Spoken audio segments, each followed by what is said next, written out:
శ్రోతలకు నా హృదయపూర్వక నమస్కారములు. మన శ్రోతలలో ఒక సోదరి ప్రశ్నను పంపడం జరిగింది.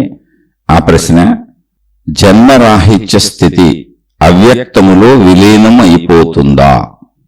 జన్మరాహిత్య స్థితి అవ్యక్తములో విలీనం అయిపోతుందా?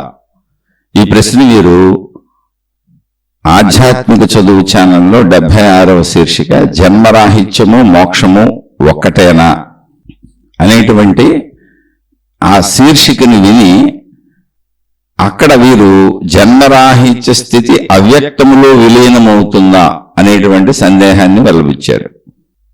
సహజంగా ఆధ్యాత్మికతలో మనం తెలుసుకోవాల్సింది ఏంటంటే, పుస్తక భాషా పదాలు ఎవరో చెబుతున్నటువంటి వారి స్వీయ అనుభవ జ్ఞాన సంపద, అంటే వారు తెలుసుకున్న జ్ఞాన సంపద కానీ, వారికి అర్థమైన జ్ఞాన సంపద కానీ, జ్ఞాన విషయాలు ఇవన్నీ కూడా మనకు స్వీయముగా అర్థమయ్యేలా ప్రయత్నించుకోవాలి. అందుకు సందేహాలు, ప్రశ్నలు, వాటికి సమాధానాలు. అయితే సమాధానాలు విన్నప్పుడు విషయాన్ని విని పైపైన వదిలేయకూడదు. వాటిని మనం అనుభవంగా మలుచుకోవాలంటే, అవును ఇది సత్యమే అని మనం పరిశీలించి చూసుకొని అది మన సత్యంగా మలుచుకోవాలి. అప్పుడే మళ్ళీ సందేహం పుట్టకుండా ఉంటుంది. లేకపోతే విని ఊరుకుంటే ఏంటంటే మళ్ళీ సందేహాలు వస్తూనే ఉంటాయి. ఇప్పుడు అవ్యక్తము, వ్యక్తము. అవ్యక్తము అంటే వ్యక్తము కానిది, వ్యక్తము అంటే వ్యక్తమవుతున్నది. శబ్ద రూపంలో కానీ, దృశ్య రూపంలో కానీ, వాసనా రూపంలో కానీ, స్పర్శకు కానీ, రుచికి గాని అది ఉన్నది అని వ్యక్తమవుతున్నది. ఎలా వ్యక్తమవుతున్నది? శరీరానికి తెలిసేలా వ్యక్తమవుతున్నది. అవ్యక్తము అనే పదం వాడినప్పుడు అది ఎవరికి అవ్యక్తము ముందు ఆ విషయం తెలుసుకోవాలి. అసలు ఎవరికి అవ్యక్తము, ఎవరికి వ్యక్తము? మానవ శరీరం ధరించిన మనిషికి వ్యక్తము, మానవ శరీరం ధరించిన మనిషికి అవ్యక్తము. ఈ పదాలు వాడుతున్నవాడు మనిషి మాత్రమే. మిగిలిన ఎక్కడ ఎవరికైనా, ఏ జీవరాశికైనా అది తెలుస్తుందేమో మనకు తెలియదు కూడా. ముందు తెలుసుకోవాలి, ఇది సృష్టి అంతటికి ఇలాగే ఉందనుకోకూడదు. మనకి అవ్యక్తము, మనకి వ్యక్తము. అది కూడా మళ్ళీ అవ్యక్తము వ్యక్తము అంటే మనకి ఎవరికి? పంచేంద్రియముల శరీరమునకు మాత్రమే. అంటే నేను శరీరము అన్న భావనలో ఉన్నవాడికి. అదేంటండి, నేను శరీరము అన్న భావన కాక వేరు భావన మనిషికి అసలు ఉంటుందా అంటే ఉంటుందిగా. మనం పరిశీలించుకుంటే మనలో బోర్డు తెలుస్తాయి. ఇప్పుడు భావము అన్నాం, మనలో ఒక భావం ఉన్నది. ఆ భావము వ్యక్తమా అవ్యక్తమా? మనలోనే ఉంది ఆ భావం. మనలో ఒక ఆలోచన ఉంది, మనలో జ్ఞాపకం ఉంది, మనలో లోపల ఉన్నటువంటి భావాలు కానీ, జ్ఞాపకాలు కానీ, ఆలోచనలు కానీ వ్యక్తముల అవ్యక్తముల? ఇది ఎందుకు చెబుతున్నారంటే, అవ్యక్తం అనేది ఒక అద్భుతమైన స్థితి కాదు, అది ఉన్న స్థితే. ఇప్పుడు మోక్షము జన్మరాహిత్యము ఒకటేనా అన్నారు. మోక్షం అన్నా, జన్మరాహిత్యం అన్నా, ఆత్మసాక్షాత్కారం అన్నా, బ్రహ్మం అన్నా, శక్తి అన్నా, ఏదైనా ఒక్కదాని గురించి చెబుతున్నారు. ఆఖరికి దైవం అన్నా కూడా. కానీ మళ్ళీ ఆ దైవాన్ని రకరకాలు చేయటం వల్ల అవునా కాదా అనేటువంటి అనుమానాలు అనేక మందికి వస్తాయి. ఇది ఒక చదువుకుంటూ వెళితే అనుమానాలు పోతూ ఉంటాయి. మనం ఏం చేస్తున్నామంటే ఇక్కడ పదాలు పట్టుకుంటున్నాం. ఇప్పుడు మోక్షము జన్మరాహిత్యము ఒకటేనా అని ఒకళ్ళకి సందేహం వచ్చింది. కొంతమంది బ్రహ్మము ఆత్మశక్తి ఒకటేనా అని అడుగుతూ ఉంటారు. కొంతమంది బ్రహ్మము ఆత్మశక్తి మనలో ప్రాణశక్తి ఒకటేనా అని అడుగుతూ ఉంటారు. కొంతమంది ఆ శక్తి బ్రహ్మము ఇవన్నీ ఒకటేనా అని అడుగుతూ ఉంటారు. మీరు పదాలు పట్టుకుంటున్నారు, ఉన్నది ఒకటే. దాన్నే శక్తి అన్నారు, దాన్నే బ్రహ్మం అన్నారు, దాన్నే ఆత్మశక్తి అన్నారు, దాన్నే ప్రాణశక్తి అన్నారు, దాన్నే సైన్స్ శక్తి అందే, దాన్ని కాన్షియస్నెస్ అన్నారు, దాన్ని ఎరుక అన్నారు, దాన్ని ఉనికి అన్నారు. ఇవి మీరు రకరకాలుగా భావించుకుంటే ఇక మనిషికి అర్థం కాదు, ఎప్పటికీ అర్థం కాదు. పదాలు కాదు, స్థితిని అర్థం చేసుకోండి. అందుకే ఎప్పుడు చెప్పినా పుస్తక భాషలో చెప్పొచ్చు. ఒక పుస్తకం పట్టుకొని ఆ శ్లోకం చదివి అందులో దాన్ని అర్థం చెబుతూ, ఆ తాత్పర్యం చెబుతూ చెప్పొచ్చు. కానీ అది మనకు సంబంధం లేనిదిగా భావించుకుంటున్నారు మనుషులు. అందుకనే వేల కోట్ల లక్షల సంవత్సరాల నుంచి ఎందరో మహాత్ములు అందించిన ఆధ్యాత్మిక సంపద, జ్ఞాన సంపద, ఆత్మజ్ఞాన సంపద, మన స్వీయ సంపూర్ణత, మనం అనంత ఆత్మస్వరూపులమే, ఆ బ్రహ్మస్వరూపులమే, ఆ బ్రహ్మము మనమే అనేటువంటి బ్రహ్మ విద్యను, ఆత్మ విద్యను, ఆత్మ జ్ఞానమును మనకి ఎంతమంది ఎన్ని రకాలుగా గ్రంథాల రూపంలో అందించిన పదాడంబరాలతో మన జీవితం సాగిపోయిందండి. దాంట్లో అనుభవాన్ని పొందిన వాళ్ళు చాలా తక్కువ మంది, కోటికి ఒక్కరు కూడా జీవన్ముక్తులు అయినట్టుగా కనపడదు ఎక్కడ చరిత్రలో. అంటే ఆ స్థితిని పొందినట్టు, కానీ అది మనిషి స్థితే. ఎందుకని దాన్ని ఎక్కడో ఆకాశంలో అందరినీ పండులా పెడుతున్నారు, కాదు, అది ప్రస్తుతం అయి ఉన్నది. పదాలను పట్టుకొని వేళ్లాడబాకండి, స్థితిని అర్థం చేసుకోండి. మనం పుస్తకాలు చదివి అవ్యక్తము వ్యక్తము 4 పదాలు తెలుసుకున్నాం, మోక్షము, అలా కొన్ని పదాలు తెలిసేసుకున్నాం, ఆత్మ, ఆత్మశక్తి. ఈ పుస్తక పదాలు ఒక చోట దాన్ని ఆత్మ అంటారు, ఇంకో చోట దాన్ని బ్రహ్మం అంటారు, ఇంకో చోట దాన్ని ప్రాణశక్తి అంటారు, ఇంకో చోట దాన్ని అవ్యక్తం అంటారు, ఇంకో చోట దాన్ని ఎరుక అంటారు, ఇంకో చోట దాన్ని ఉనికి అంటారు. అలా అనేక చోట్ల అనేక రకములుగా దాన్ని ఉపయోగిస్తూ ఉంటారు. మీరు పదాలు భాష పట్టుకొని ఆగిపోతే ఇది ఎప్పుడు ఒకే దాని మీద ఇన్ని కన్ఫ్యూజన్లు వస్తాయి. జన్మరాహిత్యము మోక్షము ఒకటేనా, ఒకరికి కన్ఫ్యూజన్. అది చెబితే మళ్ళీ జన్మరాహిత్యం అవ్యక్తంలో విలీనం అవుతుందా? అసలు విలీనం అవటానికి ఏంటి, అక్కడ ఉన్నది ఒకటే. విలీనం అవుతుంది, వ్యక్తపరచబడింది అనేది భాషగా పదాలలో మనిషికి సామాన్య పరిమితిలో శరీర భావనలో ఉన్న మనిషికి చెప్పబడుతున్నదే తప్ప ఎటువంటి మార్పులు జరగవు. ఉన్న స్థితి అదే, ఉన్న స్థితి అదే. వేరుశనగకాయ లోపల ఉన్నది వేరుశనగ పప్పులే. మీరు అవునన్నా కాదన్నా, మీరు తెలుసుకున్నా తెలుసుకోకపోయినా ఆ స్థితి గతి మారదు. వేరుశనగకాయని పగలగొడితే వచ్చేది వేరుశనగ పప్పులే. తొక్కు వలన ఉపయోగం లేదు, పప్పుల కోసమే వేరుశనగ పంట వేయబడుతున్నది.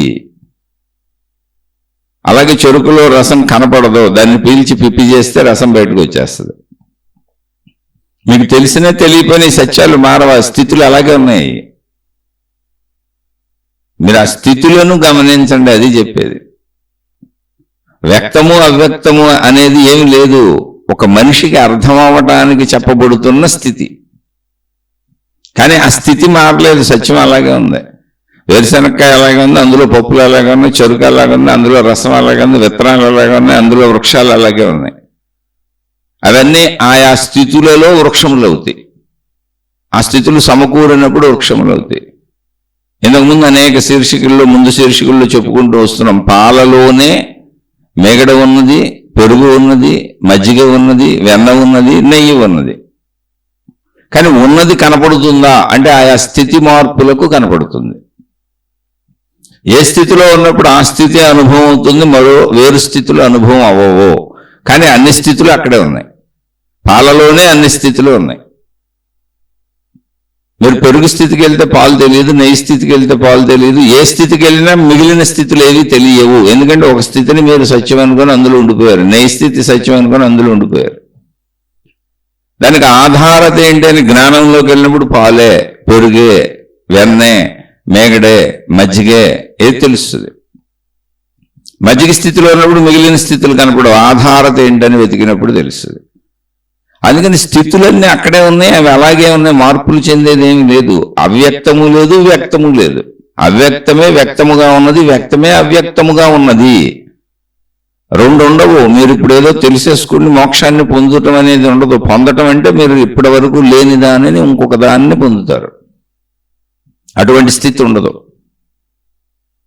మీరు ఇప్పటి వరకు లేని దానిని మీరు పొందలేరు, మీరు అదే అయి ఉన్నారు.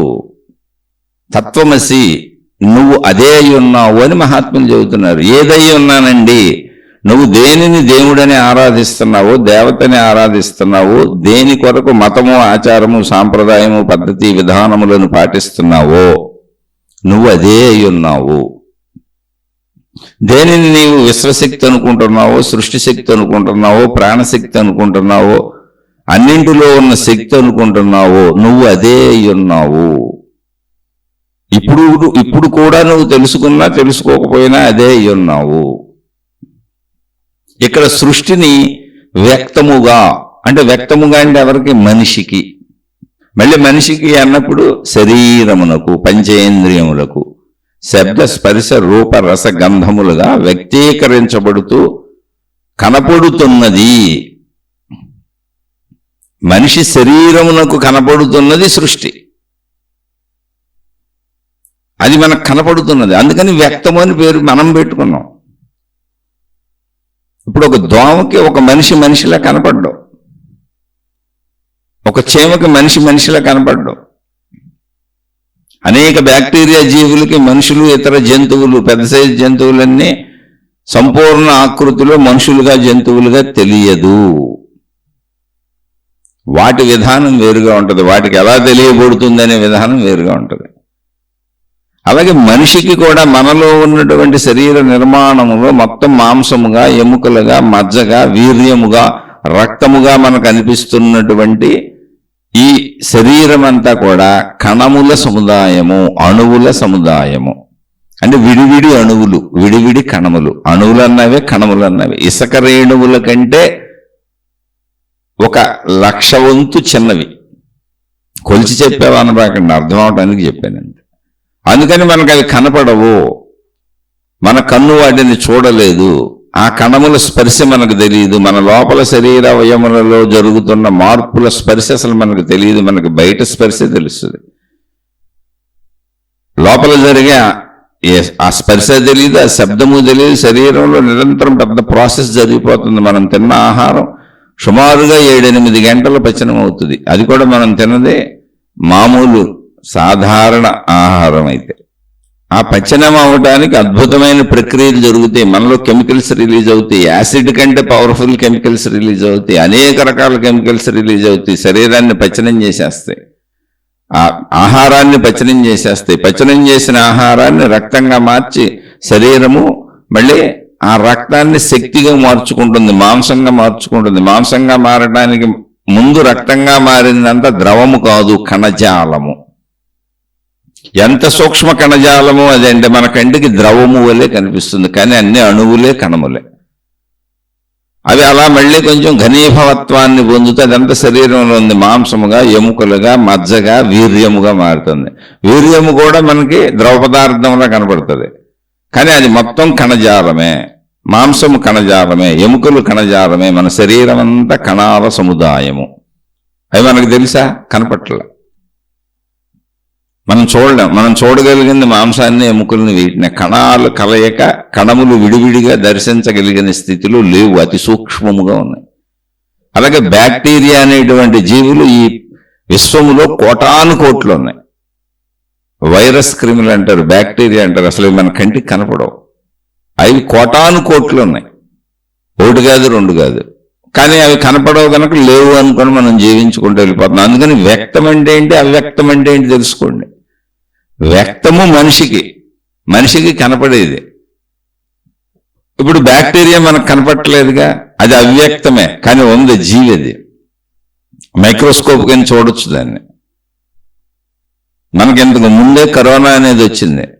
కరోనా అనే పేరు పెట్టారు. అదొక వైరస్ క్రిమి, ఒక బ్యాక్టీరియా, ఒక క్రిమి. దోమ లాంటి, చీమ లాంటి ఒక క్రిమి. కానీ దాని సైజు ఎంత చిన్నది అంటే దోమ కంటే 1,000,000 రెట్లు చిన్నదే, లేదా 10 కోట్ల రెట్లు చిన్నదే. ఆ కరోనా వైరస్ గురించి ఎవరో మాట్లాడినప్పుడు విన్నాను. ఒక కరోనా వైరస్ ఎంత చిన్నది అంటే ఒక సూది మొన మీద, ఒక పిన్నీసు మొన మీద 1,00,000 కరోనా క్రిములు వాలగలవు, నిలబడగలవు అని. అంత చిన్నదే. మనకు ఎలా తెలుస్తుంది అంటే మనకి ఇప్పుడు ఈ బ్యాక్టీరియా అంతా అవ్యక్తమే. బ్యాక్టీరియా మనకు కనపట్ల, అవ్యక్తము. కానీ బ్యాక్టీరియాను చూడగలిగిన జీవులుంటే వాటికి వ్యక్తము. అందుకని సృష్టి ఎవరికి వాళ్ళకి మాత్రమే. మానవ జాతిలో మానవులకి సృష్టి ఎలా కనపడుతుంది? ముందు ఆ విషయం అర్థం చేసుకోండి. వ్యక్తము అవ్యక్తము అందరికీ ఒకటి కాదు. అందరికీ సృష్టి మొత్తం ఒకటే కాదు. వ్యక్తము అవ్యక్తము అన్నప్పుడు మానవ జాతికి ఈ వస్తువులు ఎలా కనపడతాయి, ఈ పదార్థములు ఎలా కనపడతాయి. మిగిలిన జీవరాశులన్నింటికి దేని శరీర నిర్మితిని బట్టి, దేని శరీర ఇంద్రియ నిర్మాణమును బట్టి వాటికి సృష్టి ఇంకోలా కనపడుతుంది, ఇంకో లోకంలో కనపడుతుంది. మనుషులే ఇంకో లోకంలో కనపడతారు. జంతువులన్నీ ఇంకోలా కనపడతాయి. అది మనకు తెలియదు, అది మనం అయితే తప్ప తెలియదు. అయితే ఒక మహాత్ముడు ఒక పుస్తకంలో ఆయన తన అనుభవాలు రాస్తూ ఒక దోమ మనిషిని చూసినప్పుడు ఎలా కనపడుతుంది మనిషికి అనే దాన్ని ఆయన రాశారు ఆ బుక్లో. మరి వారు ఎలా రాయగలిగారో తెలియదు. ఆయన ఏం రాశారంటే, ఆకాశము మనుషులకు ఎలా కనపడుతుందో, రాత్రిపూట ఆకాశము నక్షత్రములు మెలమెలలాడుతూ మధ్యలో ఖాళీ కనపడుతూ, ఆకాశము నక్షత్రములతో కూడిన ఆకాశము మనిషికి ఎలా కనపడుతుందో, మళ్ళీ చెబుతున్న నక్షత్రములన్నీ మెరుస్తూ కనపడుతున్నాయి అంటే అక్కడ ఉన్నవి అని తెలుస్తుంది. నక్షత్రముల మధ్య ఖాళీ ప్రదేశం కనపడుతుంది, అక్కడ ఏమీ లేదు అని. అలా ఒక దోమ సైజు జీవులకు, అంతకంటే చిన్న జీవులకు మనిషి యొక్క శరీరము ఆకాశము నక్షత్రములతో కూడిన ఆకాశములే కనపడుతుంది అని. అలాంటప్పుడు మన సైజు జీవులు, మనకంటే పెద్ద జీవులైన జంతువులన్నీ కూడా అలాగే కనపడతా ఉండవచ్చు. కనుక వాటి లోకం వేరు. మనిషి భావించుకున్నట్టుగా అసలు లోకాన్ని భావించుకో. అందుకే ఈ సత్యమును తెలుసుకున్నటువంటి మహాత్ములు సర్వే జనా సుఖినో భవంతు, లోకా సమస్త సుఖినో భవంతు అన్నారు. అనేక లోకములు ఉన్నాయని కాదు, కింద లోకములు పై లోకములు అలా లేవు. ఉన్నదంతా ఒకటే, అది సర్వవ్యాపకమైనటువంటి అనంత ఆత్మశక్తి. ఇది పేరు, ఆత్మశక్తి అంటే పేరు. నిర్వాణము అనేది ఆత్మశక్తి పేరే, మోక్షము అనేది ఆత్మశక్తి ఆ స్థితి పేరే. ఆ స్థితి మనిషికి అనుభవం అయితే దాన్ని నిర్వాణము అని బుద్ధుడు చెప్పాడు. ఆయన పెట్టిన పేరు నిర్వాణము. బహుశా ఆయన పాళీ భాషలో మాట్లాడి ఉండవచ్చు. అలాగే మోక్షము అన్నారు, ఆత్మ సాక్షాత్కారము అన్నారు, ఎరుక అన్నారు, ఉనికి అన్నారు, ఎగ్జిస్టెన్స్ అన్నారు, కాన్షియస్నెస్ అన్నారు, సెల్ఫ్ రియలైజేషన్ అన్నారు. ఇలా వేల పేర్లు ఎవరికి తోచిన వాళ్ళు పెట్టుకుంటూ వచ్చారు. కానీ అది ఒకటే స్థితి. ఆత్మశక్తి కూడా పేరే, శక్తి కూడా పేరే. శక్తి అని ఎందుకు వాడుతున్నామంటే సైన్స్ అదే వాడుతుంది. ఇప్పుడు మానవాళి వాడే పేరంతా శక్తి సైన్స్లో. ఆ శక్తి వేరు, ఆత్మశక్తి వేరు కాదు. ఆత్మశక్తి ఒకటే, ఆత్మశక్తి. బ్రహ్మం వేరు, శక్తి వేరు కాదు. బ్రహ్మము శక్తి ఒకటే, ఉన్నదంతా ఒకటే. శక్తి, ఆత్మశక్తి, బ్రహ్మము ఒకే దానికి అనేక పేర్లు పెట్టుకున్నారు. అక్కడ కన్ఫ్యూజన్ వస్తుంది. అదే నిర్వాణము, అదే మోక్షము, అదే జన్మరాహిత్యము, అదే వ్యక్తము, అదే అవ్యక్తము. ఎవరికి వ్యక్తము, ఎవరికి అవ్యక్తము ఇక్కడ తెలుసుకోవాల్సింది. అది పుస్తకాలు చదువుకుంటూ వెళ్ళిపోతే ఏం అర్థం కాదు. పుస్తకంలో ఒక విషయాన్ని కొంతవరకు చర్చిస్తారు. తప్పు రాశారని నేను ఎప్పుడు చూడట్లేదు. నేను ఆ పుస్తకాలు చదివి అర్థం చేసుకునే మీతో మాట్లాడుతున్నా. నేను మాట్లాడటానికి ఆధారమే మహాత్ములు అందించిన పుస్తకాలు. అయితే అనేక పుస్తకాలు చదివితే తప్ప అనేక విషయాలు అర్థం కావు. ఒక పుస్తకంలో ఒక విషయాన్ని కొంతవరకు మాత్రమే చెప్పగలుగుతారు. అంటే ఒక విధానమైన అవగాహనలో ఒక పుస్తకం నడుస్తూ వెళుతుంది, ఆ అవగాహన పెంచుద్ది. ఇంకో చోట డౌట్ వస్తుంది. మళ్ళీ ఈ పుస్తకంలో వాడిన పదాలు, ఆ పుస్తకంలో వాడిన భాషా పదాలలో డిఫరెన్సియేషన్ మనిషిని కన్ఫ్యూజ్ చేస్తూ ఉంటుంది. కానీ ఏ కన్ఫ్యూజన్ లేదు, అన్నది ఒకటే శక్తి. ఇది వ్యక్తము ఎవరికి, ముందు ఆ విషయం తెలుసుకోవాలి. అంటే మనిషి శరీరమునకు, ఇంద్రియములకు. అవ్యక్తం ఎవరికి, మనిషి శరీరమునకు, ఇంద్రియములకు. దానికి ఉదాహరణగా ఇప్పుడు మీకు అనేక విషయాలు చెప్పాను. పాలలో ఉన్న అన్ని స్థితులు పాలలోనే ఉన్నాయి, అక్కడే ఉన్నాయి. ఆ స్థితులకు లోనైనప్పుడు ఆయా స్థితులు బయటకు వస్తాయి. పాలు ఆ స్థితిగా మారిపోతాయి, పాలే ఆ స్థితి అయిపోతాయి. పాలు వేరు పెరుగు వేరు కాదు, పాలు వేరు మజ్జిగ వేరు కాదు, పాలు వేరు వెన్న వేరు కాదు, పాలు వేరు నెయ్యి వేరు కాదు. అన్నీ పాలయే, అన్ని పాల స్థితులే. నీకు ఏ స్థితి కావాలో ఆ స్థితిలో ఉపయోగించుకో అంతే. అలాగే మోక్షము వేరు అంటే ప్రాణశక్తి స్థితి వేరు, మనోస్థితి వేరు, శరీర స్థితి వేరు వేరు కాదు. మూడు కలిపి ఉన్న ఏకస్థితి అది. అందులో శరీర స్థితిని అనుభవిస్తూ మనం సత్యస్థితిని మాట్లాడుకుంటున్నప్పుడు, అంటే మూడు కలిపి ఉన్న స్థితి, అంటే పాలలో మేగడ ఉన్నట్లుగా, పెరుగు ఉన్నట్లుగా, నెయ్యి ఉన్నట్లుగా, వెన్న ఉన్నట్లుగా ఒక స్థితిని పట్టుకొని మనం మిగిలిన స్థితులను పొందాలనుకుంటున్నాం. పొందటం కాదు, పాలు ఉదాహరణగా చెప్పాం. ఆల్రెడీ ఆత్మశక్తి ఉన్నది కనుకనే మనసు ఉన్నది, కనుకనే శరీరం ఉన్నది. ఇక్కడ శరీరము వ్యక్తము ఎవరికి? శరీరమునకే. పంచేంద్రియముల శరీరమునకు శరీరము వ్యక్తము. ఏది అవ్యక్తము అంటే మనసు అవ్యక్తము, ప్రాణశక్తి అవ్యక్తము. సృష్టి మొత్తం ఇంతే. ఇప్పుడు అవ్యక్తము లేదా అక్కడంటే అవ్యక్తములోనే వ్యక్తం ఉన్నది. అది పొందేది కాదు, పొందబడేది కాదు, ఉన్నదని తెలుసుకోవటం అంతే. జన్మరాహిత్య స్థితి అవ్యక్తములో విలీనమవుతుందంటే మనం పుస్తకాలు చదివాం, ఈ పదాలన్నీ విన్నాం. అవ్యక్తము, వ్యక్తము, విలీనత, లీనత, అసలు ఇవేం లేవు, అన్నీ కలిసే ఉన్నాయి. లీనం అవటానికి ఏమి లేదు అక్కడ. కానీ భాషా పదాలుగా మనం మాట్లాడుకునేటప్పుడు శరీర భావంతో మనం ఉన్నప్పుడు అది లీనతని, అది లీనం అయ్యిందని, కరిగిపోయిందని, కలిసిపోయిందని అలా చెప్పుకుంటాం. ఎందుకని? మనకు అవన్నీ కూడా శరీరపరమైనటువంటి భాషలో ఆ అనుభవాలు ఉన్నాయి అక్కడ మనకు. నీటిలో నీరు కలిసిపోయింది, సముద్ర తరంగం ఎగిసిపడి మళ్ళీ అది సముద్రంలోనే లీనమైపోయింది. అలా మనకి ఆ పదాలు కొన్ని ఉన్నాయి. ఆ ఉదాహరణల కోసం ఈ పదాలు వాడుతున్నాను తప్ప కొత్తగా పొందేది ఏమీ లేదు. ఉన్నది అదే. ఉన్న శక్తి స్థితిలోనే మనోస్థితి ఉంది, మనోస్థితిలోనే శరీర స్థితి ఉంది. ఇప్పుడు శరీరమని వ్యక్తపరచబడుతున్న స్థితి ఎక్కడుంది? మనోస్థితిలో ఉంది. అవ్యక్తము మనోస్థితి, అవ్యక్తము. ఓకే, కానీ మనసు ఉందని నీకు ఎలా తెలుసు? నాకు అనుభవం అవుతున్నది భావరూపంలో. నాకు తెలుసు. నాకు తెలుసు అంటున్నది ఎవరు? ఇంద్రియముల శరీరమా? కాదు. ఇంద్రియముల శరీరమునకైతే కంటికి కనపడతలేదు మనసు, చెవికి వినపడతలేదు, ముక్కు వాసనకు దొరకటలేదు, నాలుక రుచికి దొరకటలేదు, చర్మం స్పర్శకు తెలియట్లేదు. అందుకే మన ఇంద్రియములకు సంబంధించినటువంటిది ఏది మన శరీరము లోపలి భాగములను ఇంద్రియములు దర్శించలేవు. ఇంద్రియములన్నీ బయట విషయాలే తెలుసుకుంటూ ఉంటాయి. మన శరీరంలో జరిగే లోపల జరిగేదే మనకు తెలియదు. ఇప్పుడు ఆహారం తిన్నాం, లోపలికి వెళ్ళి ఏమవుతుందో ప్రాసెస్ అసలు మనకు తెలియదు, అర్థం కాదు. ఎందుకని? లోపలది తెలుసుకునేది మన దగ్గర లేదు, ఇంద్రియాలన్నీ బయటకు ఉన్నాయి. కాబట్టి మనసు అనేటువంటి భావ పరంపర, ఆలోచన పరంపర, జ్ఞాపకాల పరంపర శరీరమునకు తెలియటం లేదు, ఇంద్రియములకు తెలియటం లేదు. మరి ఎలా తెలుస్తుంది? తెలుస్తుంది అంటే శరీరమునకు భిన్నముగా నాకు తెలుస్తున్నది, నేను అనిపిస్తున్నది. అదే శరీరమును నేను అనుకుంటున్నది. అంటే శరీరం ఎక్కడుంది ఇప్పుడు? వ్యక్తముగా ఉన్న శరీరము మాంస రూపములో, ఎముక రూపములో, ఇంద్రియాల సమూహముతో మనిషి రూపములో ఉన్నటువంటి శరీరము ఎక్కడ ఉన్నది అంటే నేనన్న భావము శరీరమునకు కల్పిస్తున్నదే మనసు. నేనన్న భావము శరీరమునకు కల్పించబడకపోతే శరీరము నేననే అసలు ఈ శరీరమును గుర్తించడం జరగదు. కాబట్టి మనసులో శరీరం ఉన్నది, మనసులో శరీరం ఉంది.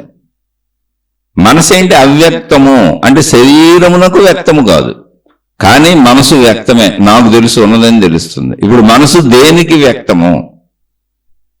నాకు. ఆ నేను ఎవరు?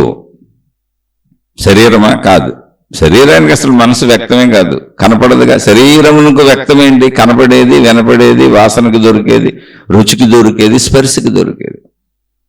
నా శరీర అంతర్గత ప్రక్రియలో నాకు తెలియదు. నేను తిన్న ఆహారం ఏమవుతుందో తెలియదు, మలమూత్రాలు ఎలా వస్తున్నాయి, ఎలా తయారవుతున్నాయో నాకు తెలియదు, రక్తం ఎలా తయారవుతుందో నాకు తెలియదు, మాంసము, ఎముకలు, మజ్జ, ఈ లోపల జరిగేటువంటి ప్రక్రియలు, నా శరీరం ఎలా పెరుగుతుందో, ఎదుగుతుందో, ఎందుకు పెరిగిపోతుందో, తరిగిపోతుందో, ఎందుకు వృద్ధాప్యం వస్తుందో, ఇదేమీ నాకు తెలియదు.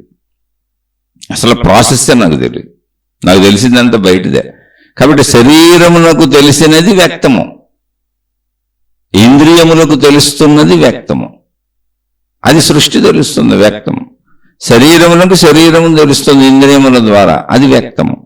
కానీ ఇప్పుడు శరీరమునకు మనసు అవ్యక్తము, కానీ మనసుకు మనసు వ్యక్తము. అసలు మనసు ఉందని చెబుతుంది ఎవరు? నేనే. నాకు తెలుస్తుంది. ఆలోచనలు కలుగుతున్నాయి నాకని తెలుస్తుంది, చెబుతుంది ఎవరు? నేనే. నాకు తెలుస్తుంది. ఆలోచనలలోని భావం ఇది, అందువలన నాకు భయం కలుగుతున్నది, దుఃఖము కలుగుతున్నది, సుఖము కలుగుతున్నది అని భావించుకుంటున్నది ఎవరు? నేనే, నాకు తెలుస్తుంది. దుఃఖపడుతున్నది ఎవరు, సుఖపడుతున్నది ఎవరు? నేనే, నాకు తెలుస్తుంది.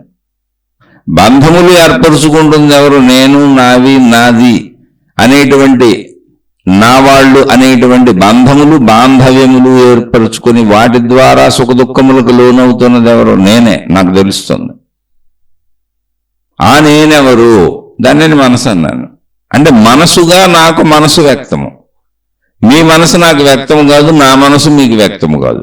మీ మనసు నాకు అవ్యక్తము, నా మనసు మీకు అవ్యక్తము. ప్రపంచంలో ఎవరికైనా, ఎవరి మనసు అయినా ఇతరులకు అవ్యక్తము, వారికి వ్యక్తము.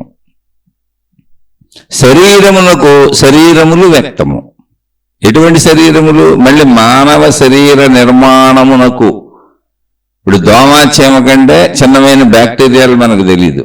అలాగే పెద్దవైన ఏదో మహావృక్షముల కంటే, కొండల గుట్టల కంటే పెద్దవైనవి మనకు తెలియదు. ఇప్పుడు గ్రహాలు, గోళాలు, నక్షత్రాలు ఉన్నాయి, మనకు తెలియదు.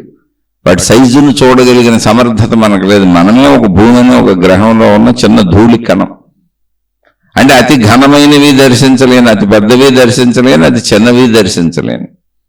అలాగే శబ్దస్పర్శ రూప రసగంధములు పంచేంద్రియముల ద్వారా అతి చిన్నవి గ్రహించలేను, అతి పెద్దవి గ్రహించలేను. నా లోకం ఈ మధ్యలో ఉందంతే. అందుకని నా వ్యక్తత ఎంత అంటే నా శరీర నిర్మాణం అంతా, అంతే తప్ప అందరికీ ఒకటి అనుకోకూడదు. ముందు తెలుసుకోవాలి. ఈ వ్యక్తత ఎక్కడ ఉన్నది? ఈ శరీరం అనే వ్యక్తత ఎక్కడ ఉన్నది? మనసులో ఉన్నది. ఎలా చెప్పగలరు అంటే, మనసు నేను అని శరీరమును తాకకపోతే, మెలకు వచ్చి నేను అని అనిపించకపోతే, ఆ నేను అన్నింటినీ గుర్తించకపోతే, నా ఇల్లు, నా వాళ్ళు, నా వస్తువులు, నా మనుషులు, నా సంపదలు అనేటువంటి విషయములను గుర్తించి లోపల భావములు చెప్పకపోతే ఈ శరీరము జడము. మొత్తం శరీర నడకంతా మనసులోనే ఉన్నది. శరీరమునకు శరీరములు వ్యక్తము, శరీరమునకు మనసు అవ్యక్తము. నా శరీరమునకు కూడా మనసు అవ్యక్తము. అదే ముందు కూడా చెప్పాను, మళ్ళీ ఎందుకు చెబుతున్నానంటే ఈ సందేహాలు క్లారిటీగా తీర్చుకుంటూ వెళ్ళాలి. చదువుది గబగబా చెప్పేసుకెళ్ళిపోవటం కాదు. అర్థం చేసుకుంటూ సాధన చేసుకోండి, అనుభూతి చెందండి, కూర్చోండి ప్రశాంతంగా. మళ్ళీ ఈ ప్రశ్న పుట్టకూడదు. అంతవరకు దాన్ని చక్కగా అర్థం చేసుకోండి. మీతో మీరు, మీలో మీరు. ఎవరో చెబుతున్నారు వింటున్నానని కాదు, వింటున్న ప్రతి విషయము మీతో మీరు, మీలో మీరు, మీకు అన్వయించుకుంటూ చూసుకోండి. మనసు శరీరమును నడుపుతున్నది. శరీరమునకు ఇంద్రియములకు శరీరములు వ్యక్తము. ఇతర మనుషుల శరీరాలు మనకు కనబడే సృష్టిలోని కొన్ని మాత్రమే. అతి సూక్ష్మమైనవి తెలియవు, అతి పెద్దవి తెలియవు. అవన్నీ మనకు అవ్యక్తముల కింద లెక్క. ఇలా వ్యక్తములు అవ్యక్తములు అనేవి మారిపోతూ ఉంటాయి. అదేది పుస్తక భాషలో అనేసి ఒక్క పదంలో ఇటు నుంచి అటు వేసేసుకొని మొత్తం నాకు ఆత్మ సిద్ధాంతం, ఆత్మజ్ఞానం, ఆత్మశక్తి పద్ధతి అర్థమైపోయింది, ఆత్మజ్ఞానం ఆధ్యాత్మిక చదువు అనుకోకూడదు. అందుకే ఎవరికి అర్థం కావటం లేదు. అది అన్ని నీలో చూసుకో, అంతే. నువ్వు నీకు అర్థమవుతావు, అంతే జరిగేది. ఆఖరికి ఇంకేమీ జరగదు, ప్రపంచక మార్పు ఏమి ఉండదు. ఎందుకని ఉన్న స్థితి అదే. ఉన్న స్థితిని తెలుసుకునే ప్రయత్నం చేస్తున్నాం. మనతో సహా మనలో ఉన్న స్థితి కూడా అదే, మనమై ఉన్న స్థితి కూడా అదే. కానీ శరీర స్థితిని చూస్తున్నాం. పాల స్థితిని చూసినప్పుడు అందులో మిగిలిన స్థితులు దర్శనీయము కాదు. చెరుకును చూస్తున్నప్పుడు రసము తెలియదు. చెరుకు రసము చూస్తున్నప్పుడు చెరుకును గుర్తుపట్టలేం. చెరుకు రసం నీళ్ళలా ఉంటుంది. నీళ్లను చూపించి ఆ చెరుకు రసాన్ని చూపించి చెరుకును పట్టుకోండి అంటే ఇంత దృఢమైన చెరుకు రసం ఎలా అవుతుందని అనుమానం వస్తుంది. ఎందుకని నీళ్ళు వచ్చేసినాయి దాన్ని పిండితే. ఈ నీళ్ళు అంత దృఢమైన చెరుకులో ఎలా ఉండగలవు? మళ్ళీ ఈ చెరుకు రసము చెరుకు అవ్వగలదా? ఎప్పటికీ అవ్వలేదు, కుదరదు. ఆవిడ అమ్మటే డౌట్ వస్తుంది, ఇదేంటి చెరుకులో ఇంత రసం ఎలా ఉందబ్బా, ఈ దృఢత్వము. అది అనుభవంగా మనం దాన్ని గ్రహిస్తున్నాం కనుక, చూసాం కనుక, అనుభవించాం కనుక, తాగుతున్నాం కనుక రోజు చెరుకు రసాలు పిప్పి పీల్చి చేస్తున్నారు. పిప్పి పీల్చి చేసి తాగుతున్నారు కనుక మనుషులు దాన్ని సత్యముగా స్వీకరించాం. కానీ చెరుకు రసము ఆధారముగా చెరుకును గుర్తించాలంటే జరిగే పని కాదు. అలా పాలలోని ఏ మార్పులేనంతే. ఇవన్నీ జ్ఞానయుతంగా పట్టుకోవాలి మన ఆత్మస్థితిని. వ్యక్తమైనటువంటి శరీరమునకు వ్యక్తములు శరీరములు కానీ శరీరమునకు మనసు అవ్యక్తము. మరి మనసు ఉన్నదని చెబుతున్నది ఎవరు? మనసే. శరీరం ఉన్నదని చెప్పింది మనసే. నేనన్న భావన కల్పించింది మనసే. అది లేకపోతే అసలు శరీరం పనిచేయదు. అలాగే మనసు ఉన్నదని చెప్పింది మనసే. ఎందుకని? ఉన్నదని తెలుస్తున్నది. భావములు తెలుస్తున్నాయి, అర్థాలు తెలుస్తున్నాయి, భయాలు తెలుస్తున్నాయి, బాధలు తెలుస్తున్నాయి, సుఖాలు తెలుస్తున్నాయి, దృశ్యాలు తెలుస్తున్నాయి, జ్ఞాపకాలన్నీ తెలుస్తున్నాయి. నేనున్నానని నాకు తెలుస్తున్నది. అంటే ఇప్పుడు మనసుకు మనసు వ్యక్తము. వ్యక్తం అంటే దృశ్యముగా కనపడలేదేంటి అని అనబాకండి. మనసుకు మనసు వ్యక్తము.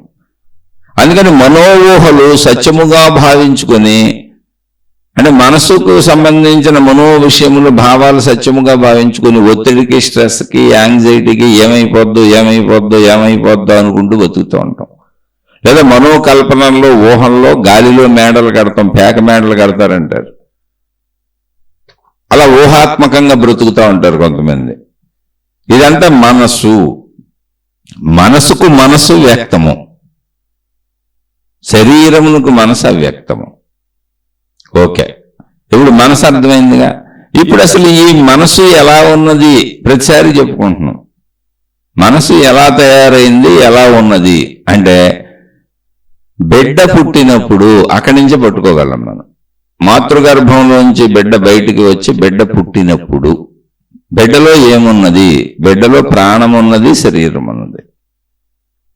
ప్రాణం లేని శరీరం అయితే చనిపోయిన బిడ్డ పుట్టిందని కాల్ చేయటం, పూర్తి చేయటం జరిగిపోతుంది. కాబట్టి ఇప్పుడు బిడ్డలో ప్రాణం ఉన్నది, శరీరం ఉన్నది. కానీ బిడ్డ దేనిని గుర్తుపట్టే స్థితిలో లేదు. బిడ్డ దేనిని గుర్తుపట్టలేదు, అసలు ఏమీ చేయలేదు. ఎందుకని? మనస్సు లేదు. అక్కడ బిడ్డకు మనస్సు లేదు, తయారవ్వలేదు. ఇంకా ప్రాణశక్తి బిడ్డను బ్రతికించి ఉంచింది అంతే. శరీరములో ఉన్న సహజమైనటువంటి సృష్టి కూర్పుల వలన ఆకలికి ఏడవటం ఇవన్నీ జరుగుతున్నాయి. అవి సహజ కూర్పులు.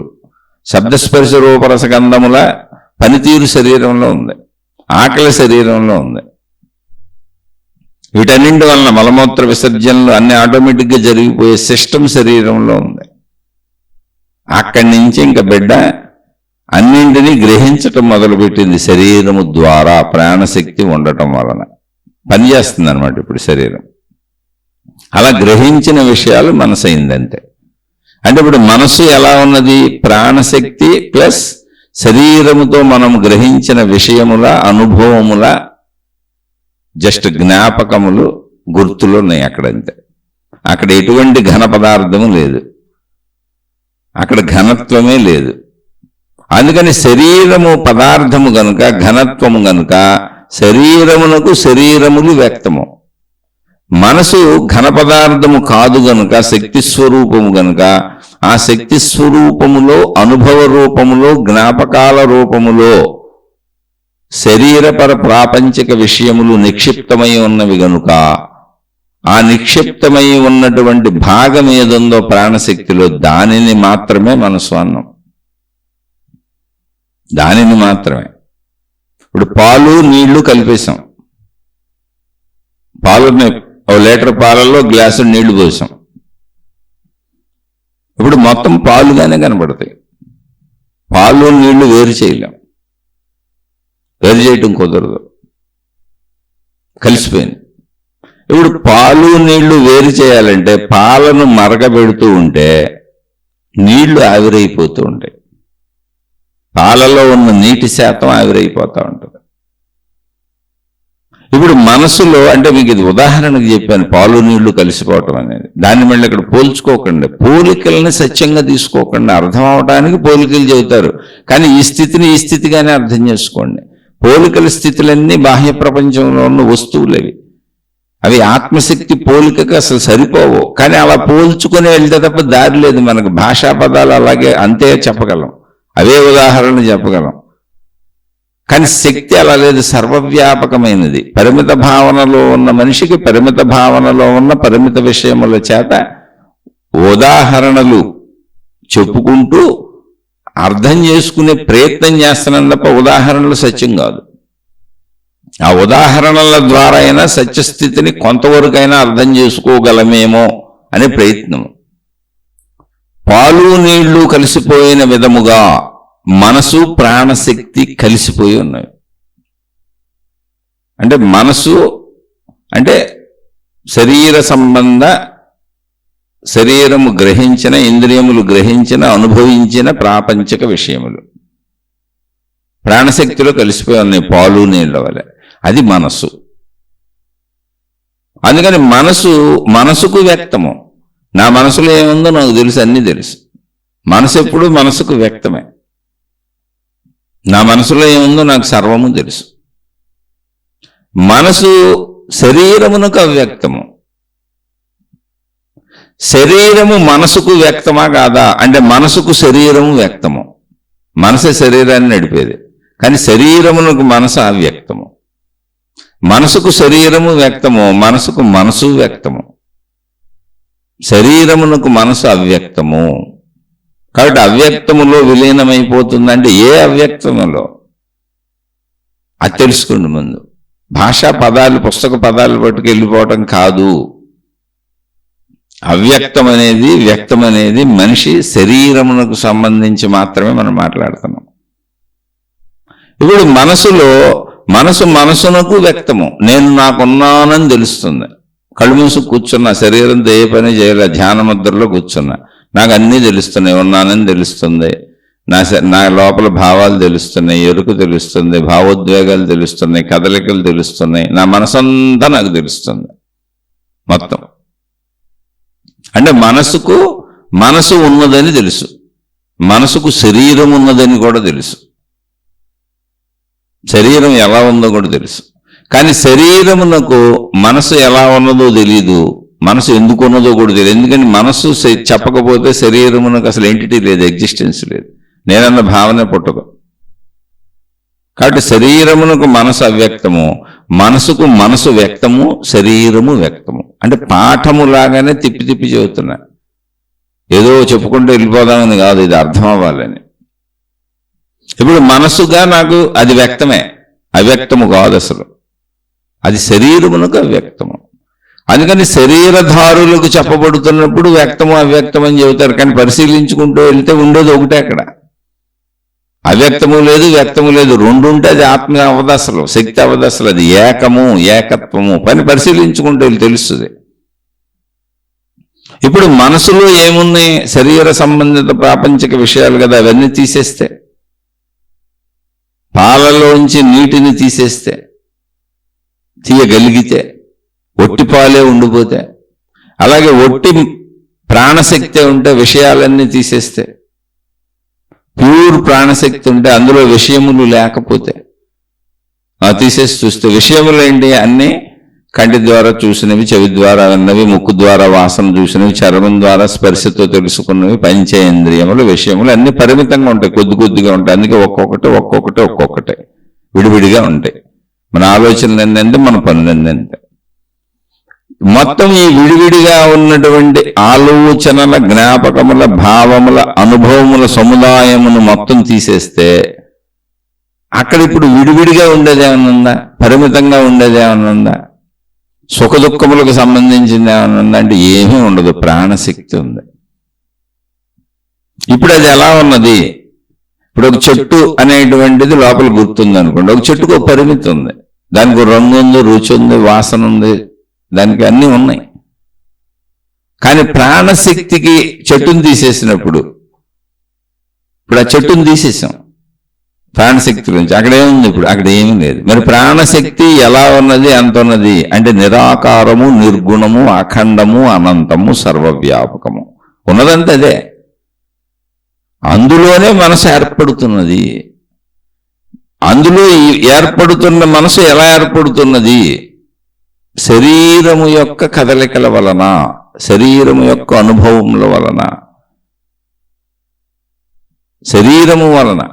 శరీరం ఎక్కడున్నది? ప్రాణశక్తిలో ఉన్నది గనుకనే, ప్రాణశక్తి చే నడపబడుచున్నది గనుకనే, శరీరము కూడా ప్రాణశక్తిలోనే ఉన్నది గనుకనే శరీరముతో చేసిన విషయములన్నీ ప్రాణశక్తిలో ముద్రింపబడి మనసుగా ఆ ముద్రింపబడిన భాగమును పిలుచుకుంటున్నాం.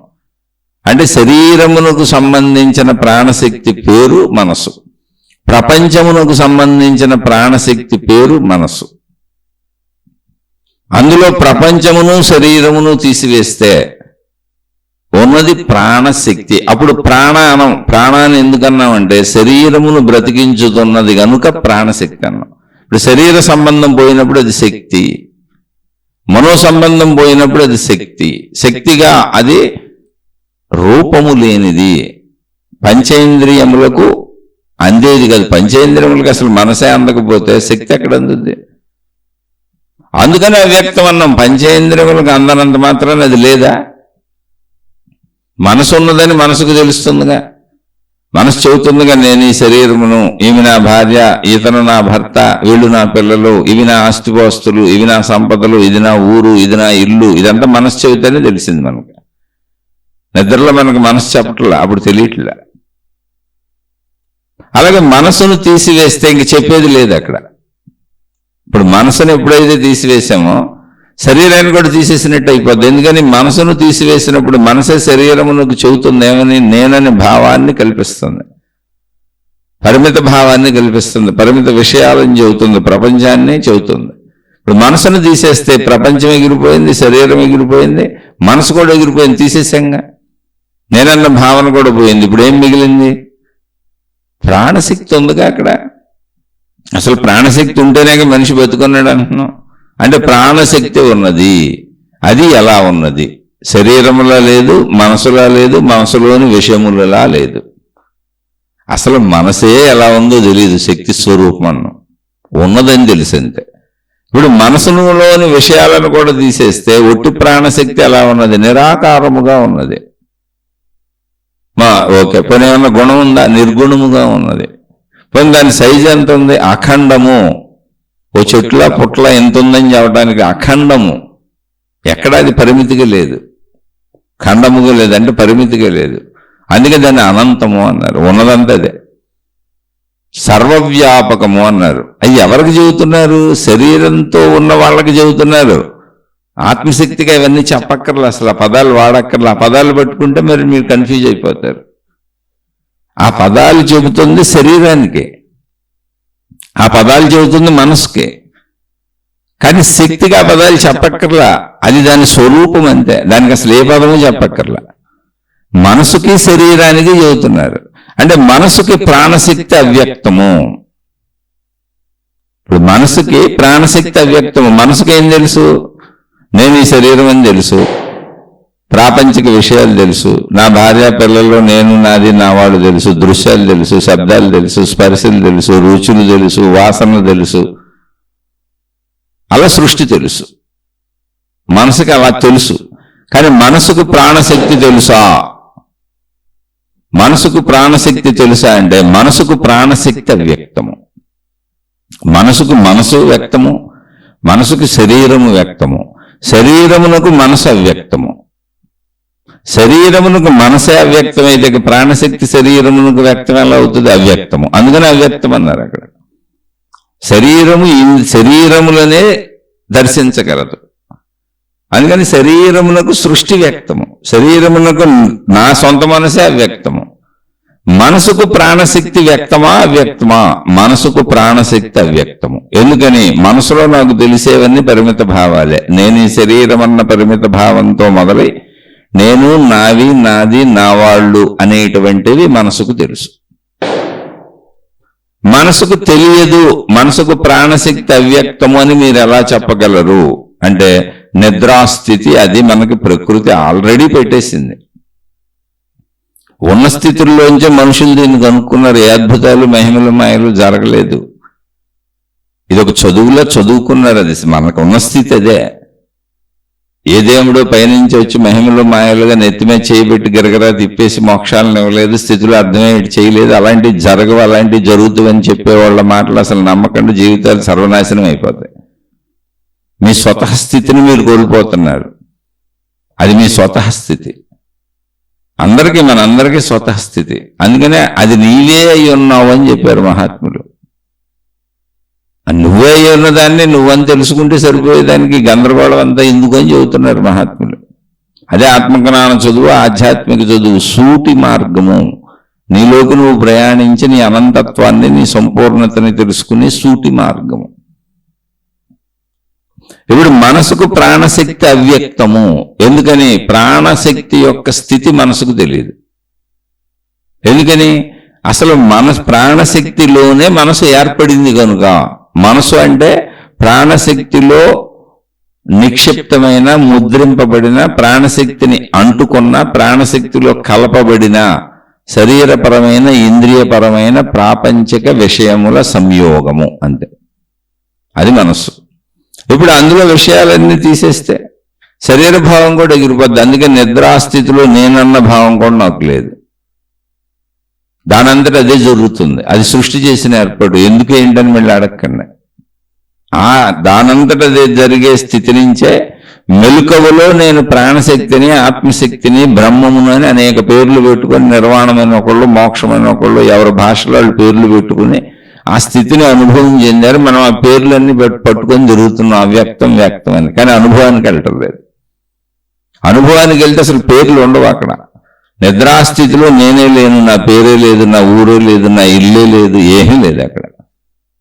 అసలు నాకు సంబంధించిన సంస్థ ఎగిరిపోయింది, కానీ నేను లేనా అంటే ఉన్నాను. ఎలా ఉన్నాను? నిద్రాస్థితిలో హాయిగా ఉన్నాను, ఆనందంగా ఉన్నాను. ఎంతున్నాను? ఎంతున్నాను, అంతున్నానని చెప్పడానికి వీలు లేనంత అనంతముగా ఉన్నాను అంతే. ఎంతున్నాను, అంతున్నానని చెప్పలేను. ఆ స్థితినే అనంతము అన్నారు. అంటే ఆది అంతములు తెలియనిది అనంతము. ఎక్కడున్నాను? ఇక్కడున్నాను, అక్కడున్నాను అని చెప్పలేను, అందుకని సర్వవ్యాపకము అన్నారు. పోనీ నా గుణములేంటి? నిర్గుణము. నాకు ఏ గుణము లేదు. నిద్రలో నాకు ఏ గుణము వ్యక్తీకరించబట్టలేదు. అసలు నేనే నాకు తెలియట్లేదు. నిరాకారము. నీకు ఆకారం ఉందా? లేదు. పరిమితి ఉందా? లేదు. అఖండము, అనంతము. ఏ రకంగానే అసలు మీరు ఎన్ని రకాలుగా అడిగినా నేనేం చెప్పలేనండి. అనిర్వచనీయము, అవాంగ మానస గోచరము. మనసుతో కూడా ఊహించడానికి కుదరదు. ఎందుకంటే అక్కడ మనసు లేని స్థితి ప్రాణశక్తి. కాబట్టి మనసుకు ప్రాణశక్తి అవ్యక్తము, కానీ ఉన్నానని తెలుసు. అంటే ప్రాణశక్తికి ప్రాణశక్తి వ్యక్తము. అదే ఉనికి. నేనున్నానని నాకు తెలుస్తున్నది, అదే ఉనికి. నేను హాయిగా నిద్రపోయాను, నేను చక్కగా నిద్రపోయాను, నేనున్నాను. నాకు ఆనందంగా నిద్రపెట్టింది, సంతోషంగా నిద్రపెట్టింది, నేనున్నాను. ఆ స్థితి ఉనికి అని పేరు పెట్టారు. అంటే ఉనికి అంటే ఏంటి? జస్ట్ ఉన్నానన్న భావన అంతే, ఇంకేం లేదు. మనసు లేదు. మనసులోని అనేక పరిమిత విషయాలు లేవు, ప్రపంచం లేదు, సృష్టి లేదు. ఇదంతా రోజు నిద్రలో జరుగుతుంది. ఇదేం మాయ కాదు, మహిమ కాదు. ఆల్రెడీ నిద్రలో జరుగుతున్నదే. అంటే నిద్రాస్థితిని ఒకసారి చూస్తే, నిద్రాస్థితిని శక్తి స్థితి అనుకుంటే, నిద్రాస్థితిలో శక్తి స్థితిలో మనసు ఉంది, మనోస్థితిలో శరీరం ఉంది. అందుకని ఎవరి శరీరాన్ని వాళ్ళకి ఆ మనసు ఇది నేను అని గుర్తు చేస్తుంది. పరిమిత భావన అక్కడ వచ్చింది. ఎవరి మనసును వాళ్లే తయారు చేసుకున్నారు ప్రాణశక్తిలో. కానీ ప్రాణశక్తి శక్తిగా అందరికీ ఒకటే, దానికి పరిమితత్వం లేదు. మనసుగా శరీరముగా అది వేరువేరుగా ఉన్నది అంతే. దానికి పరిమితత్వం అక్కడ వచ్చింది. ఎక్కడ పరిమితత్వం వచ్చింది అంటే శక్తిని మనసుగా భావించుకున్నప్పుడు, శక్తిని శరీరముగా భావించుకున్నప్పుడు, నేను ఈ శరీరము అని అనుకున్నప్పుడు పరిమితి వచ్చింది. విడిగా పరిమితి లేదు. కాబట్టి ఇక్కడ గమనిస్తే శరీరమునకు శరీరములు వ్యక్తము, శరీరము వ్యక్తము. అంటే సృష్టి అంతా శరీరమునకు వ్యక్తము. మనసుకు శరీరము వ్యక్తము, సృష్టి వ్యక్తము. మనసుకు మనసు కూడా వ్యక్తము. శరీరమునకు మనసు అవ్యక్తము, నా శరీరమునకు నా మనసు అవ్యక్తము. కానీ నా మనసుకు నా శరీరము, నా చుట్టూ ఉన్న సృష్టి కూడా వ్యక్తమే. ఎందుకంటే శరీరమునకు సంబంధించిన, సృష్టికి సంబంధించిన విషయాలే మనసు కనుక. కానీ మనసు యొక్క స్వరూప స్వభావములు శరీరమునకు అవ్యక్తము. కాబట్టి వ్యక్తము అవ్యక్తములు మారిపోతున్నాయి లోపలికి పరిశీలించుకుంటూ వెళ్తే. అలాగే మనసుకు మనసు వ్యక్తము. మనసుకు మనసు తెలుసు, అందుకే భావోద్వేగాలకు గురవుతున్నాం. మరి ఎలా ఉందో ఎందుకు తెలియదు? దానికి రూపమే లేదు. అది శక్తి స్వరూపం కనుక రూపం లేదని కూడా తెలుసు. మనసుకు రూపం లేదని తెలియటం. మనసుకు రూపం లేదు, శబ్దం లేదు, రుచి లేదు, వాసన లేదు, కేవలం భావరూపములో ఉన్నది అని తెలియటమే దాని స్వరూపం. భావరూపం, దాని శరీరం భావరూపం, దాని స్వభావం భావరూపం, దాని గుణం భావరూపం, అంత భావరూపము. ఎన్నైనా పెట్టుకోండి, లేదా ఒకటే పెట్టుకోండి, భావరూపము. అవే భావోద్వేగములు. అందుకని మనసు ఉన్నానని తెలుసు, ఎలా ఉన్నానో కూడా తెలుసు, ఎక్కడున్నానో కూడా తెలుసు, ఇక్కడే ఉన్నాను. శరీరమునకు తెలుసు, ఎక్కడ ఉన్నానో తెలుసు, ఎలా ఉన్నానో తెలుసు, ఇక్కడే ఉన్నాను. మనసుకు ప్రాణశక్తి అవ్యక్తము. ఎందుకంటే మనసులో ఉన్న విషయాలు, ప్రాపంచిక విషయాలన్నీ, పరిమిత విషయాలన్నీ, విడివిడి విషయాలన్నీ తీసేస్తే, శబ్దస్పర్శ రూప రసగంధములకు సంబంధించిన అనుభవ విషయాలన్నీ తీసివేస్తే ఉన్నది శక్తి. అది కూడా ఎక్కడుంది? ఇక్కడే ఉంది. దాన్ని ఉనికి, ఉన్నానని నాకు తెలుసు. అలా తీసివేయడానికి చేసే సాధనే మెలకువలో ధ్యానము లేదా తపస్సు. మళ్ళీ ధ్యానాల్లో బోల్డ్ రకాలు చేస్తాం, రకరకాలు ఏర్పాటు చేసుకున్నాం, మేము పద్ధతులు పెట్టుకున్నాం, మహిమలు మాయలు పెట్టుకున్నాం, సూక్ష్మలోక యానాలు చేసి వస్తున్నాం అని మీరు జ్యోతులు, వెలుగులు, దర్శనాలు, దేవుళ్ళు, దేవతలు అనుకుంటే మీకు నమస్కారం. ఆ ధ్యానం కాదు ఇది. ఏమీ చేయకుండా ఉండడం ధ్యానం. అంటే మనసును కూడా మననము చేయకుండా ఉండడం ధ్యానం. మనసులోని విషయాలను తీసేయటం ధ్యానం. ఒట్టి ప్రాణశక్తిలో నిలబడటం ధ్యానం. అప్పుడు ఏమవుతుంది అంటే, ఏమవుతుంది? నిద్రాస్థితిలో ఏమైంది అది అవుతుంది. నిద్రాస్థితిలో ఏమైంది? నిద్రాస్థితిలో నేనన్న ఎరుక లేదు, ప్రపంచపు ఎరుక లేదు. అలా నేను సాధనతో, ఇప్పుడు ధ్యానములో, తపస్సులో సాధన చేసుకుంటాను. ఏమని? శరీర ఎరుకను వదిలేస్తాను, మనో ఎరుకను వదిలేస్తాను. ఆ వదిలేస్తే ఏమైంది? ప్రాణశక్తి ఎరుక, ప్రాణశక్తి ఉనికి, ప్రాణశక్తి ఎగ్జిస్టెన్స్ అన్నీ కూడా నాకు తెలుస్తున్నది. ఉన్నది అన్న, ఉన్నానన్న భావన నాకు ఉనికిగా తెలుస్తున్నది. కాబట్టి ప్రాణశక్తి ప్రాణశక్తికి వ్యక్తము. ప్రాణశక్తిగా నేను నాకు తెలుసు, మనసుగా నేను నాకు తెలుసు, శరీరముగా నేను నాకు తెలుసు. అన్ని చోట్ల నేను నాకు వ్యక్తమే. కానీ శరీరమునకు మనసు అవ్యక్తము, శరీరమునకు ప్రాణశక్తి అవ్యక్తము. వ్యక్తము అవ్యక్తము అని చెప్పబడుతున్నది కేవలం శరీర భావనతో జీవిస్తున్న జీవులకు మాత్రమే. నేను శరీరమును జీవిస్తూ పరిమిత భావనలో ఇరుక్కుపోయి శరీర భావనలోంచి బయటికి రాలేక సుఖదుఖములకు లోనవుతున్నటువంటి జనన మరణములు నాకున్నవని భావిస్తూ భయపడుతూ జీవిస్తున్నటువంటి శరీరమునకు మాత్రమే వ్యక్తము అవ్యక్తమని చెప్పబడుతున్నది. శరీరమునకు మనసు అవ్యక్తము, మనసుకు ప్రాణశక్తి అవ్యక్తము. కానీ ప్రాణమునకు ప్రాణశక్తి, శక్తికి శక్తి వ్యక్తము. అదే ఉనికి, అదే ఎరుక. ఉన్నానని నాకు తెలుసు. ఆ ఉన్నానని నాకు తెలుసు అన్నదే మనసుగా ఉన్నానని అనుకుంటున్నది శరీరముతో అనుభవించిన విషయాలను. ఆ మనసు శరీరముతో గ్రహిస్తున్నాను గనుక శరీరముగా ఉన్నానని అనుకుంటున్నది. మొత్తముగా శరీరము నేనని అనుకోవటానికి కారణము మొట్టమొదటి భావన ఉనికి భావన. ఆ ఉనికికి నేనని తెలుస్తున్నది. ఆ నేను మనసును దాటి ప్రాణశక్తికి నుంచి మనసుని దాటి శరీరమునకు ఆపాదించబడినది తప్ప అది ఒరిజినల్గా శక్తి. నేను అనగా సర్వవ్యాపక శక్తి, ప్రాణశక్తి, ఆత్మశక్తి, బ్రహ్మము. అది పేర్లు మాత్రమే. ఇప్పుడు ఆ శక్తి స్థితిలో మనసు ఉన్నది, ఆ మనసులో శరీరం ఉన్నది, సృష్టి ఉన్నది. నిద్రాస్థితిలో ఇవన్నీ శక్తి స్థితిలో లీనమైపోతున్నాయి. మెలకువలో నిద్రాస్థితిలో శరీర భావన కోల్పోయి మనోభావన కోల్పోయి ఎలా ప్రాణశక్తి భావనలో నిలుస్తున్నామో లీనమవుతున్నాయంటే ఉన్న అర్థం అవడానికి చెప్పారు అంతే. కానీ స్థితి దాటాం. శరీర స్థితి నుంచి నిద్రపోయింది శరీర స్థితి, కాబట్టి శరీర స్థితి నుంచి ఉనికి ఎగిరిపోయింది. మనోస్థితి నిద్రపోయింది కాబట్టి మనోస్థితి నుంచి నేనన్న ఉనికి ఎగిరిపోయి స్వచ్ఛ స్థితిలో నిలబడిపోయింది. దాని ఒరిజినల్ ప్రాణశక్తి స్థితిలో, శక్తి స్థితిలో నిలబడింది. అది నిద్ర. మెలకువ వచ్చేటప్పటికి మళ్ళీ ఈ ఉనికి మనస్సులోకి ప్రవేశించింది. అంటే అలా చెప్పకపోతే ఎలా తెలుస్తుంది? ప్రవేశించిందనే చెప్పుకోవాలిగా శరీర భావనలో ఉన్న వాళ్ళకి. అదే మెలకువ. అయితే మెలకువలు నిద్ర మనం చేసిన ఏర్పాటు కాదు, భాషా పదాలతో చెప్పుకుంటున్నాం ప్రవేశించింది, లీనమైందని. కానీ అవి ఏమీ జరగవు, అది స్థితులు అంతే. అవన్నీ అలాగే ఉన్నాయి. కాసేపు శరీర స్థితిలో ఉంటున్నాం, కాసేపు మనోస్థితిలో ఉంటున్నాం, కాసేపు శక్తి స్థితిలో ఉంటున్నాం. శరీర మనోస్థితులన్నీ శక్తి స్థితిలో ఎప్పుడు శాశ్వతంగా ఉంటున్నాయి. ఎందుకంటే ఆ శక్తి స్థితి లేకపోతే, ప్రాణశక్తి లేకపోతే శరీరము లేదు, మనస్సు లేదు కనుక. ఇక్కడ శాశ్వతమైనది శక్తి స్థితి, అందులోనే ఉన్నది మనోస్థితి, అందులోనే ఉన్నది శరీర స్థితి. శరీర స్థితి జనన మరణముల పేరుతో అది కదులుతూ మరణము పేరుతో అంతమైపోయి పంచభూతములలో కలిసిపోద్ది. అదే కలిసిపోయినప్పుడు మనోస్థితితో అసలు ఉపయోగమే లేదు. అంటే ఇవన్నీ మరుజన్మలో మళ్ళీ తర్వాత చెప్పుకుందాం. ఇక్కడికి అర్థం చేసుకోండి. శరీర స్థితితో మనోస్థితి మాయమైపోద్ది, శక్తి స్థితి ఉండిపోద్ది.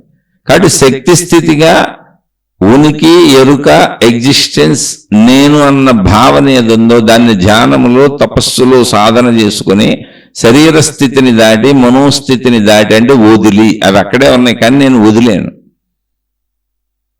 అన్ని భావాలను వదిలి ఉనికిలో కూర్చున్నాను అంతే, ఉన్నానన్న భావన.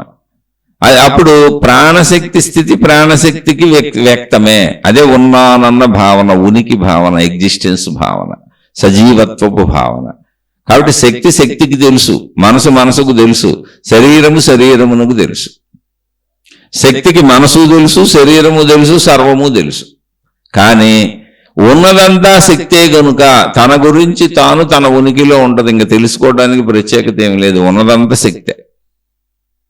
శరీరము పరిమితము కనుక దానికి మనసు తెలియదు, శక్తి తెలియదు. మనసుకు శరీరము తెలుసు,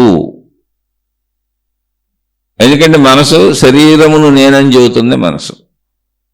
మనసులో ఉన్నటువంటి విషయములను తీసివేస్తే మిగిలింది ప్రాణశక్తి.